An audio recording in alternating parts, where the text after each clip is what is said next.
Waka Waka, bitcoinheiros! Bem-vindos a mais uma Toca do Dove. Eu sou o Dove, seu bitcoinheiro camarada. BitDove no Twitter, bitcoinheiros. Claro, também no nosso TR, nosso TR, dove@bitcoinheiro.com. Pois é, pode seguir a gente por lá também. Todos os bitcoinheiros estão lá, né? Só buscar reicher@bitcoinheiro.com, ivan@bitcoinheiro.com e assim por diante.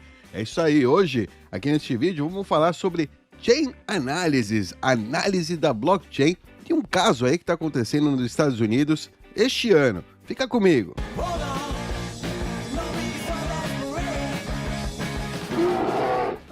Oh yeah! E eu vou falar desse vídeo aqui hoje sobre esse caso aqui de um julgamento que vai acontecer nos Estados Unidos este ano, dia 14 de setembro, dos Estados Unidos, né? O governo dos Estados Unidos está processando um cara chamado Sterlingov, Roman Sterlingov, porque ele foi acusado aí, né, injustamente de ser um dos, como é que chama? Um dos donos de um site aí de mixing, né, de Bitcoin, um site que teoricamente colabora, né, com lavagem de dinheiro, ok?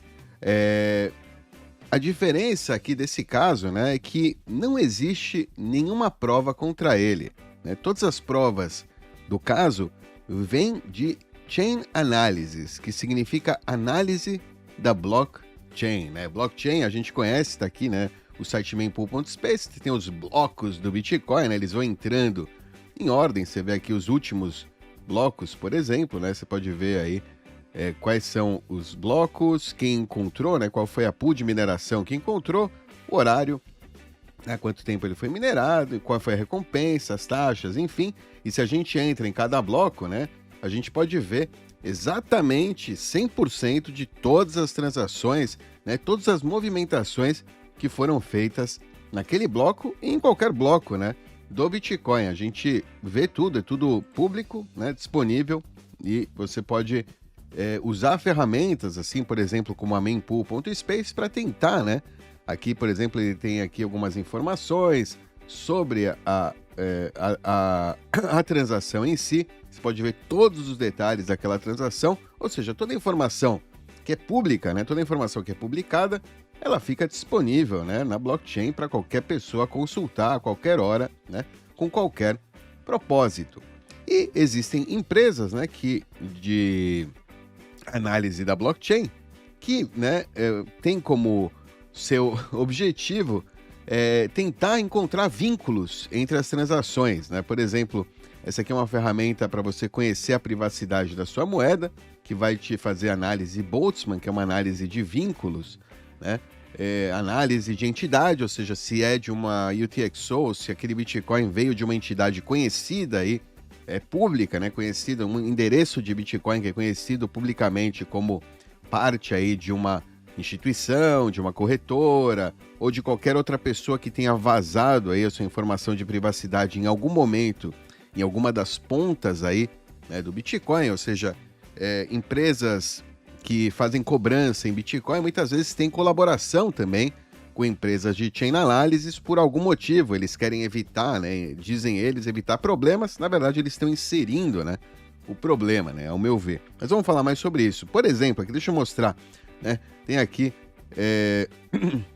alguns exemplos aí, por exemplo, de reutilização de endereço aqui, né, que você pode ver que o endereço, né, o input e output tá aqui, né, um dos inputs volta para o mesmo output, né? Tá aqui, 3 endereços são reutilizados, né?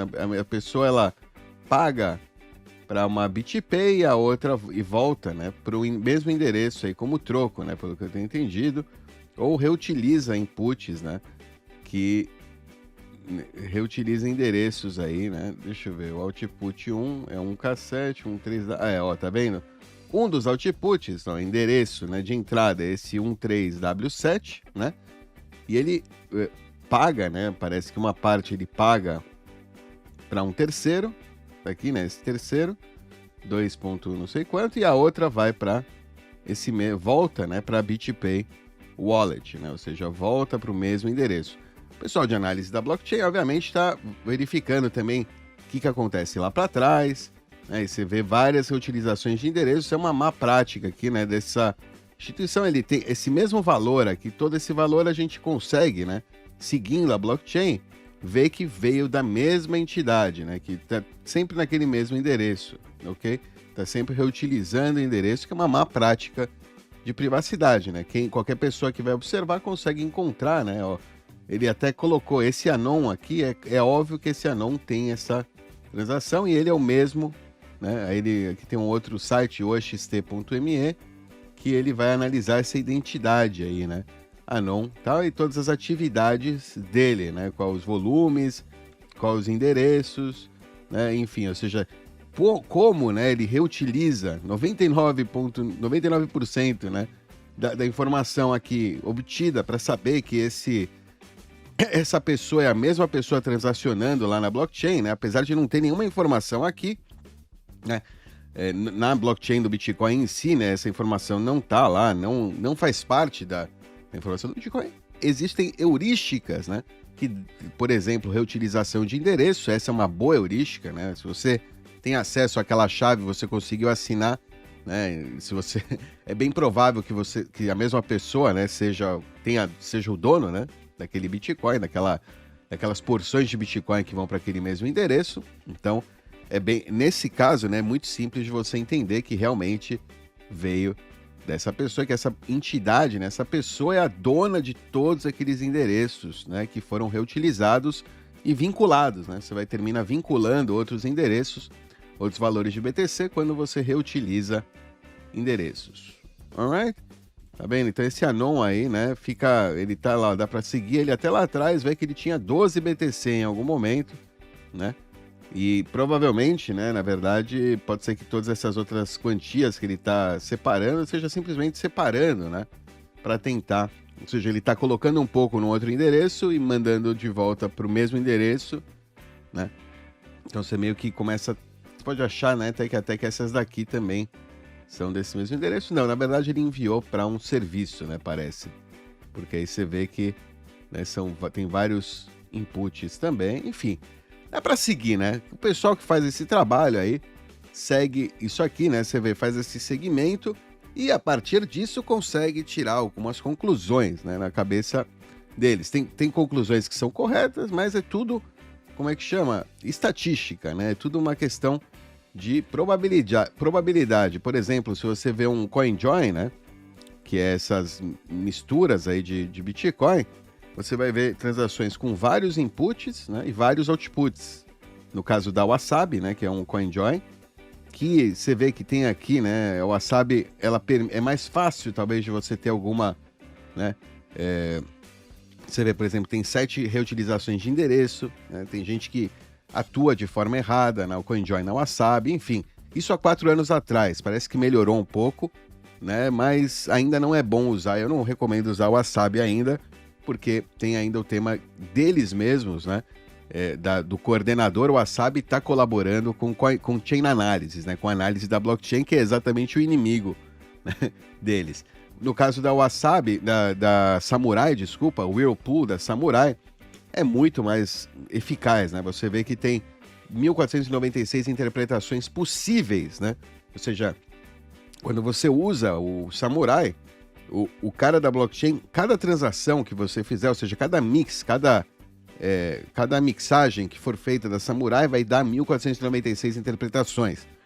Na próxima mixagem, se você passar umas 3, 5 vezes, é 1.496 vezes 1.496, ou seja, a possibilidade de alguém, né, encontrar, né, a entrada, qual era o seu input original, né, da onde veio a sua moeda original, é muito, né, você vê, tem 5 possibilidades cada vez aqui, tem, né, o input dá o output de mesmo valor, né, então são todos o mesmo valor, então é muito, não tem em nenhum momento, né, repetição de endereço, o protocolo de CoinJoin não repete endereço, enfim, é muito bem feito, né, para isso não acontecer, ok? Então, o Wasabi eu não recomendo hoje em dia, pode ser que melhore com o tempo, hoje em dia eu não recomendo. Whirlpool da Samurai, muito bom, e Join Market também, né, uma opção aqui, vamos ver algumas transações de Join Market para a gente ver, né? Enfim, na Join Market também, né, ainda não é tão eficaz, ainda tem links, tá? Mas você vê, a quantidade de interpretações possíveis é enorme. Então, tem links, alguns links prováveis, mas as interpretações são boas porque, né, os outputs são, né, você vê, ele faz outputs diferentes, né? Ou seja, ainda tem aqui alguma possibilidade, alguma heurística aqui que leva a crer que uma moeda é de uma entidade, de uma mesma entidade que entrou, mas não é 100%. Ou seja, ninguém poderia utilizar essa informação, né, numa corte para dizer, não, com 100% de certeza, esse valor está nessa posse e ele veio daqui, né? Ou seja, não tem essa certeza, não existe essa certeza quando passa por um mixer desse tipo, né? Ou seja, quem entra no mixer e quem sai, não dá para ter 100% de certeza que é a mesma pessoa, ok? Join Market, Whirlpool da Samurai são soluções CoinJoin descentralizadas, são soluções de alta qualidade, né? São soluções boas, são soluções que, se você utilizar elas, é bem possível que você esteja seguro, né? Que você esteja seguro. Alright? Vamos lá. Esse aqui é um CoinJoin mal feito, né? Você vê, por mais que ele tenha várias saídas, por causa, né? Porque as UTXOs iniciais, né, são muito diferentes, né? Fica meio claro que aqui, né, ou seja, 4 possibilidades vêm desse endereço, só desse endereço, né, desses aqui. Enfim, você começa a ter, né, menos qualidade aí no CoinJoin. CoinJoin legal, um CoinJoin que entra, o input é muito similar e os outputs são totalmente iguais, né? Os outputs iguais está ótimo aqui, mas os inputs diferentes meio que, né, dificultam aí, facilitam ao tirar conclusões aí sobre algumas das transações. Claro, quanto mais rodadas, depois, se essa moeda girar mais um pouco, né, com outras moedas de mesmo valor similar, aí começa a ficar mais difícil de você, né, tirar alguma conclusão para onde foi essa moeda que estava aqui, né? Se ela está aqui agora, se ela é a 0, a 1, ou a 9, ou a 6, não dá para saber, né? Com 100% de certeza você só pode estimar, né? A não ser que haja reutilização de endereço, né? Se a pessoa reutiliza endereço, aí, né? Aí tá mal feito, né? Acho que provavelmente é o que aconteceu aqui, né? São essa reutilização de endereço aí. Existe aí alguma reutilização de endereço. Alright? O que aconteceu com o nosso amigo Roman, né? Deu uma explicada aí no geral o que é, né? Análise da blockchain, né? E eu mostrei para vocês algumas ferramentas que você pode usar para, né? Você pode vir aqui no kycp.org, né? Know Your Coin Privacy, e você pode usar Tor, né? Eu recomendo que você use Tor VPN, né? Para você manter sua privacidade, se você for verificar, obviamente, com as suas transações. Ok? Vamos lá. Uma coisa interessante, aliás, né? Esse pessoal que está fazendo spam da rede aí, né? Agora que estava rolando esse spam, eu entrei para ver, né, quem era, e tem muita reutilização de endereço, tá? Dá para ver, né, realmente que é uma entidade única que está fazendo esse ataque, ou que tem algumas pessoas aí, né? São poucas pessoas que estão realmente fazendo esse spam aí na rede Bitcoin. Se você quiser analisar isso, você pode entrar aqui para tentar encontrar vínculos. O que está acontecendo, então, com o nosso amigo Roman, né? Por que eu falei de Chain Analysis agora, CoinJoin, Mixer, todas essas coisas aí? Aliás, se não conhece, entra aí, né? Privacidade no Bitcoin, privacidade com CoinJoin. Tem uma playlist aqui no canal, para você entender mais aí sobre CoinJoin com mais detalhes. Vou ler aqui essa campanha. Essa aqui é uma campanha de um fundo de defesa legal aí para o Roman Sterlingov. Por que é importante? Por que eu acho que a gente deve contribuir aí com alguns satoshinhos para ajudar o Roman? Os Estados Unidos prendeu injustamente um cara, né, um OG aí do Bitcoin, o Roman Sterlingov. Eles pegaram aí todos os seus bens, confiscaram todos os seus bens. Ele está na prisão há quase 2 anos já, mais de 2 anos, esperando pelo seu julgamento aí no dia 14 de setembro. O cara nem foi julgado ainda e já está na prisão em Washington, D.C., né, lá nos Estados Unidos.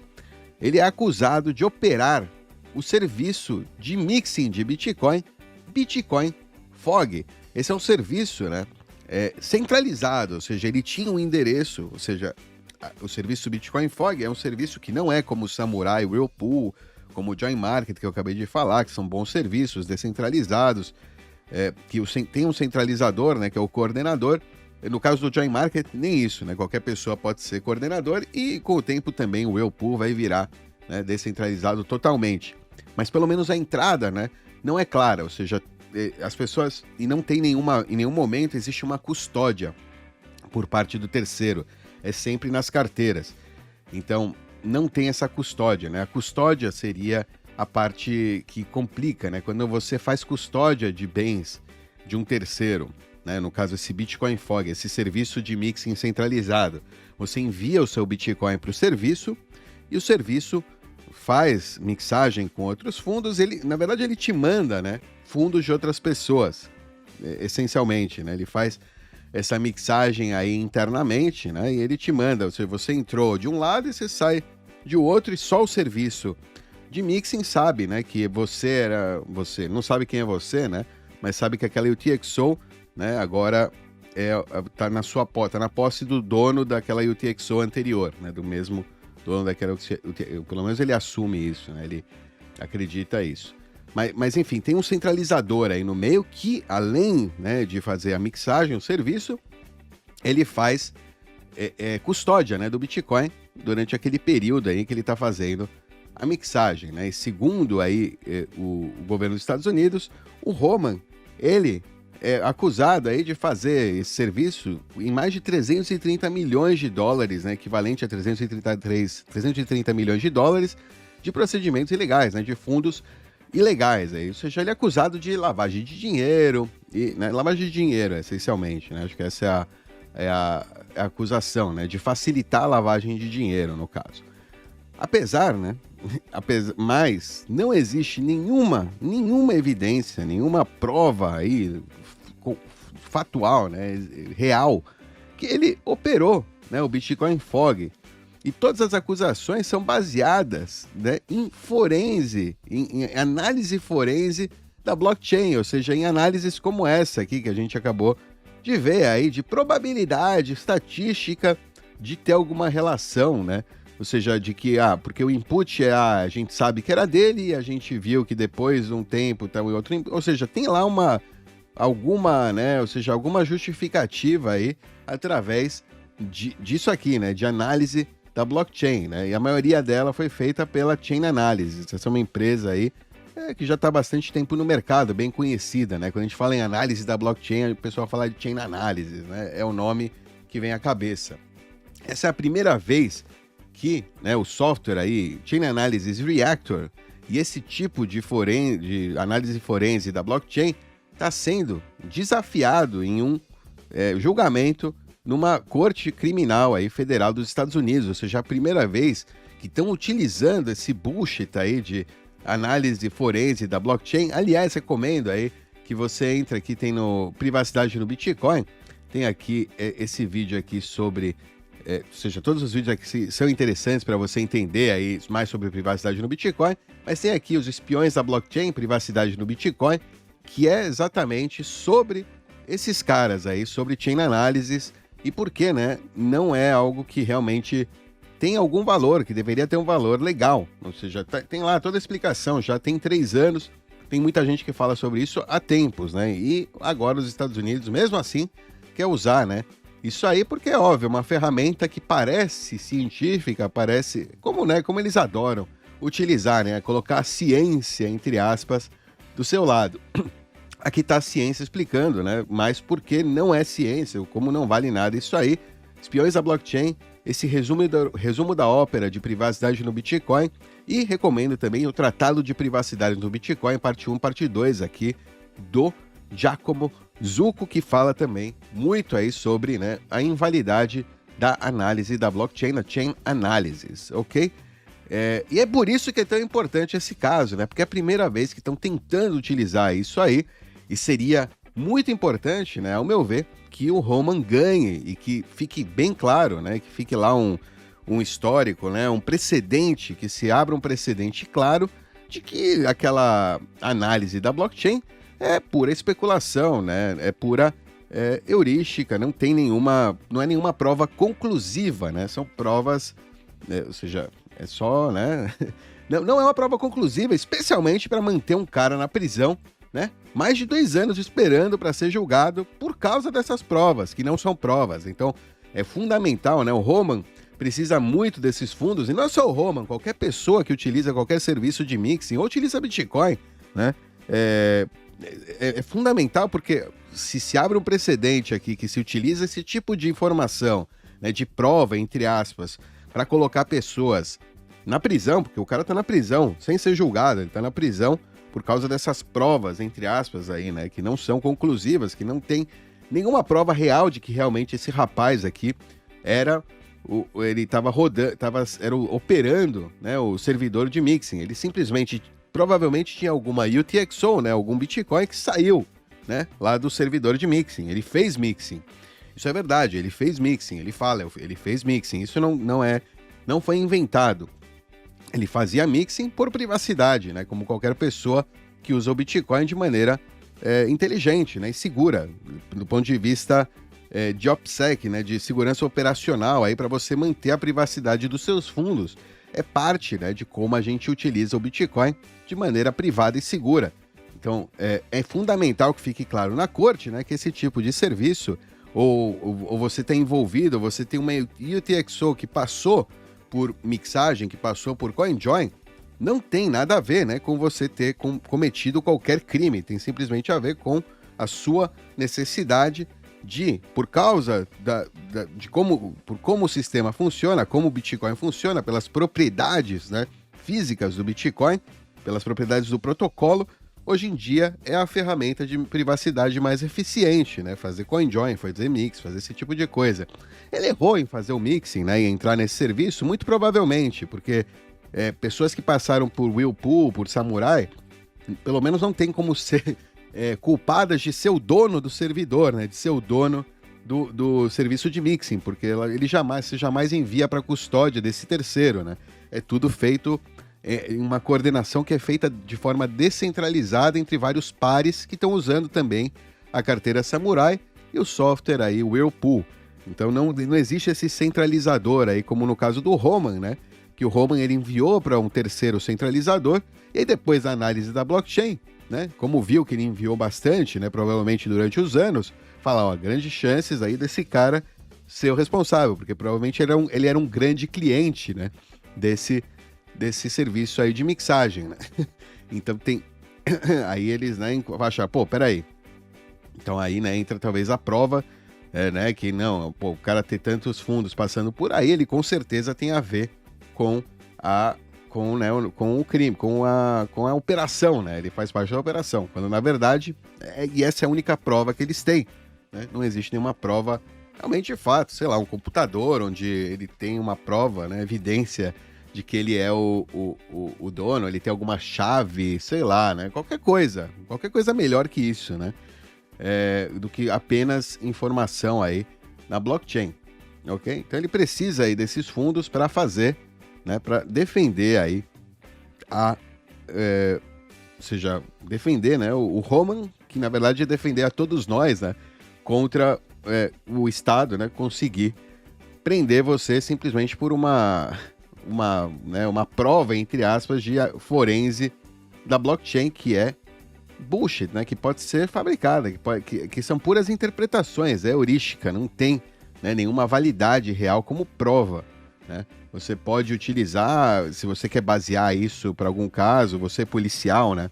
Você quer usar isso, é interessante, você pode usar, você pode rastrear até onde você consegue, mas aí, meu amigo, rastreou, conseguiu, tá bom, conseguiu, maravilha, rastreou, não que eu acho legal, né, mas bom, tá ali, tá disponível, é o seu trabalho, né, e tem muito criminoso que merece ser preso também, né, tem gente que faz crimes de verdade, né, lavagem de dinheiro, não sei, mas outros crimes, né, você tá buscando um criminoso de verdade, você vai lá, faz análise da blockchain, você tem algumas conclusões, a partir dessa conclusão você começa a sua investigação, você não pega o cara e mete o cara na prisão, porque tem aquelas conclusões de análise forense da blockchain, entende? Não digo que a análise forense da blockchain não seja algo como é que chama? Útil, né? Ou seja, o que não seja, o que seja ilegal, ou horrível, né? Não, tá ali, é uma ferramenta, é possível. É possível utilizar ela, né, para sua investigação. Mas não como, né, prova cabal aí que coloca o indivíduo na prisão, né, para ser julgado, né? Que foi o que aconteceu aqui com o nosso amigo aí em primavera de 2021, né? Ele foi preso pelo IRS, pelo, né, o imposto de renda lá, investigadores criminais do IRS em Los Angeles, acusado de criar e operar, né, o Bitcoin Fog, um serviço de mixing na Dark Web, né, que pegava moedas dos usuários e devolvia a outras com a intenção de prevenir, né, que a contabilidade forense que siga a trilha daquele dinheiro, né, ou seja, e que também não é verdade, né, que não é que ele está prevenindo, que a intenção de enviar dinheiro para um mixer é prevenir, né, que contadores forenses sigam a trilha do dinheiro, né? Prevenir que qualquer indivíduo, bandido legal ou ilegal, siga a trilha daquele dinheiro, né? Não é prevenir o Estado especificamente, prevenir qualquer pessoa, né? Se você quer usar o Bitcoin com privacidade, você vai utilizar esse tipo de ferramenta, né? Não é para fazer lavagem de dinheiro especificamente, né? Não tem, isso você está tirando uma conclusão, né, aqui, que não é real, ou seja, sem fazer nenhuma investigação, sem fazer realmente, né, ter provas reais de que aquela pessoa realmente fez aquilo com essa intenção, né? A intenção no caso do Roman, como ele falou e fala, né, o tempo inteiro, era se proteger, né, pessoalmente, no seu uso de Bitcoin, né? Uma pessoa que tinha Bitcoin, muito Bitcoin, né, e que estava querendo proteger que as pessoas saibam, né, quanto Bitcoin ele tinha quando ele utilizava o Bitcoin dele. Por isso ele estava fazendo essa mixagem, né, que é uma prática totalmente normal, né? Ou seja, se você tem muito ou pouco, não importa o quanto você tenha, fazer CoinJoin antes de gastar o seu Bitcoin, né, fazer mixing antes de gastar o seu Bitcoin é uma boa prática de privacidade, desde sempre, né? Sempre foi uma boa prática de privacidade e ele estava cumprindo, fazendo isso como um bom bitcoinheiro, né? Então, esse caso dele aí é muito importante, né? É muito importante que aconteça aí, né? Que a gente tenha um resultado positivo, né? Que o juiz entenda realmente, né, que aquelas provas, né, heurística, aquelas possibilidades, probabilidades de análise da blockchain não são provas conclusivas, de absolutamente nada, ok? Então é isso aí. Basicamente, né? Acho que é isso aí o que eu queria falar aí sobre esse assunto. Um assunto aí importante. Fiquem de olho aí, entrem lá no Geyser Fund, US versus Sterling Gov aí, ou busquem, eu vou colocar o link aqui na descrição, claro, todos os links aí dos vídeos, os links apresentados aqui neste vídeo vão estar aqui na descrição. Like aí, compartilha, comenta aí o que você achou e nos vemos na próxima. Falou, tchau!